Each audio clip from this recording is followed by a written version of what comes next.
राधे राधे। कैसे हैं आप लोग? क्या प्रसंगों को याद करना ज़रूरी है? यदि ना याद करें, हम देख देख करके बोलें या फिर इनका एक शॉर्ट नोट्स बना लें और उसी नोट्स को थोड़ा थोड़ा देखें और बोलें, तो उससे क्या होगा? क्या ज़रूरी है कि हम सब कुछ स्मरण करें उसके बाद ही बोलें? डिपेंड यह करता है कि आप कौन से प्रसंग की बात कर रहे हैं। यदि आप भागवत कथा के प्रसंगों की बात कर रहे हैं, श्री राम कथा के प्रसंगों की बात कर रहे हैं, देवी भागवत या फिर श्री हनुमंत कथा के प्रसंगों की बात कर रहे हैं और आपके मन में ऐसा प्रश्न उठता है कि क्या इन्हें याद करना जरूरी है, तो आप यह समझ लीजिए, यदि आपने अच्छे ढंग से अपने गुरुजी की कक्षा ज्वाइन की है, आप कहीं से भी पढ़े हों, उनकी आपने अच्छे से कक्षा ली है, अगर आप हमसे ही पढ़ते हैं तो यूट्यूब में या फिर स्पेशल क्लास में आपने अच्छे से कक्षा लिया है, आपने मन लगाया है और आपने प्रत्येक प्रसंगों के साथ जिया है, तो आपको ये सोचना ही नहीं पड़ेगा कि मैं याद करूं या ना करूं, वह प्रसंग स्वतः ही याद हो जाता है। और एक बात आपको बता दें, भागवत महापुराण का वह चमत्कार है कि आप अगर लगन से निष्ठा से कोई प्रसंग पढ़ते हैं तो आपको ज़्यादा मेहनत नहीं करना पड़ता, वह स्वतः याद हो जाता है। याद करिएगा आप कभी इस बात में, और कभी गौर भी करिएगा जब आप कहीं कथा करने जाएं। कथाएं देखिए यत्र तत्र हो रही हैं, किसी भी गांव में चले जाइए, किसी शहर में जाइए, कहीं 6 महीने में, कहीं 3 महीने में, कहीं 1 वर्ष में कथा होती ही है। ऑनलाइन आप सर्च करिए, इतनी सारी कथाएं हो रही हैं, फिर भी लोग उसी निष्ठा के साथ, उसी भाव के साथ सुनते हैं। अगर हम किसी थिएटर में जाते हैं तो आरामदायक कुर्सी रहती है, समय समय पर हमको पानी मिलता है, एसी लगी रहती है, तब भी हमारा मन वहाँ लगता नहीं कि बैठे रहें। लेकिन भागवत की महत्ता आप देखिए, इनकी गरिमा कितनी सुंदर है कि आप जमीन पर बैठे हैं, एक पंखा लग रहा, कहीं कहीं वो भी नहीं है, पानी मिल रहा है, कहीं नहीं भी मिल रहा है, गर्मी भी लग रही, धूप लग रही, कभी पानी आ गया तो पानी भी पड़ रहा है, फिर भी जो श्रोता है वो उसी हिसाब से सुनते हैं, वही ध्यान उनका रहता है, ध्यान उनका भंग नहीं होता है। इससे आपको एक बात समझना चाहिए कि भागवत महापुराण की वही महत्ता है कि हम और आप ना चाहें फिर भी अगर सुनने के लिए या याद करने के लिए बैठ गए हैं तो वो हमारे मस्तिष्क में उतरती ही है। जिस प्रकार से एक आग होती है, आग का गुण है जलाना, आप उसमें प्रवेश करो, आपका मन हो मन ना हो, फिर भी वो अपने गुण के अनुरूप आपको भस्म करेगी। ठीक वैसे ही ये कथाएं होती हैं, ध्यान से अगर आपने सुना तो ये अपना चमत्कार अवश्य दिलाती हैं। अब बात करते हैं कि जो कथा सीख रहे हैं उनको याद नहीं हो रहा तो उनको क्या कर लेना चाहिए।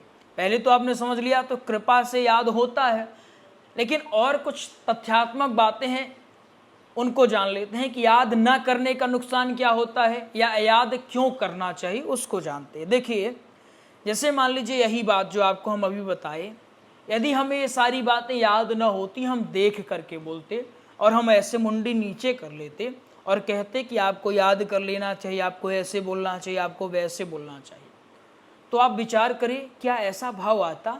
भाव तब आता है जब हम अपने श्रोताओं के आंखों में आंखें डाल करके उन्हें बता रहे हैं, उनसे पूछ रहे हैं, उस प्रसंग का और अच्छा दृष्टांत देकर के समझाने का प्रयास कर रहे हैं।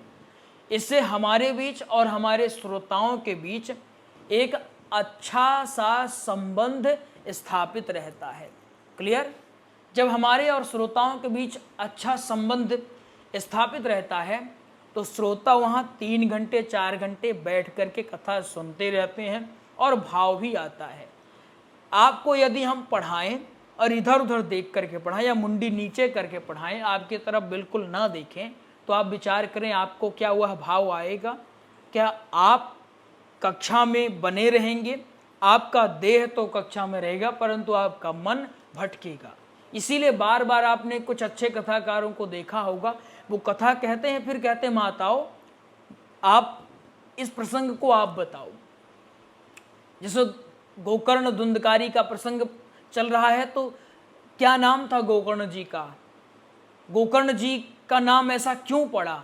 गोकर्ण जी के पिताजी का क्या नाम था? माता जी का क्या नाम था? वो समय समय पर पूछते हैं। वो पूछने का कारण यह है कि श्रोता और वक्ता के मध्य एक संबंध स्थापित रहे। इसलिए भी हमको याद करना जरूरी है, ताकि हम अपने श्रोताओं को सही ढंग से बता सकें। जब हम देख करके बोलते हैं तो हमारा ध्यान कहाँ जाता है? सीधा ध्यान जाता है ग्रंथ या नोट्स की तरफ। परंतु जब हमको याद होता है तो हमारा ध्यान कहाँ जाता है? श्रोताओं की तरफ जाता है। उससे क्या होता है? हमको भाव आता है। ठीक है, इसलिए हमको याद करना चाहिए। दूसरा, जब हमको प्रसंग याद होता है तो हम आगे कैसा भाव आएगा, भाव के अनुरूप हम म्यूजिक दिलवा सकते हैं, या फिर भाव के अनुरूप, कथा के अनुरूप, प्रसंग के अनुरूप हम अपनी वाणी को रख सकते हैं। यदि बात चल रही है ध्रुव प्रसंग की, कि एक नन्हा सा बालक किस प्रकार से घर से बाहर जाता है सौतेली माँ के दुत्कारने के बाद, वो प्रसंग हमको पता है, तो हम अपनी वाणी उस आधार पर रखेंगे, आवाज़ जो है उसके आधार पर रखेंगे। जब हमको याद है तो उसके आधार पर हम भजनों को ऐड कर सकते हैं। सबसे महत्वपूर्ण है प्रसंगों को बार बार पढ़ना, उनको याद कर लेना। फिर भी कुछ लोगों को लगता है गुरुजी इतना करने के बाद भी हमारे अंदर संशय है कि अगर भूल गए तो फिर क्या होगा। आप अगर YouTube में पढ़ते हैं हमसे, तो आपको हम एक शॉर्ट नोट्स के बारे में बताते होंगे कि शॉर्ट नोट्स कैसे होगा। जैसे आपको प्रसंग दे दिया गया कि जय विजय को श्राप कैसे मिला, आपको यह प्रसंग बोलना है, लेकिन संशय है कि ये हमको भूल जाएगा, तो आपको क्या करना चाहिए?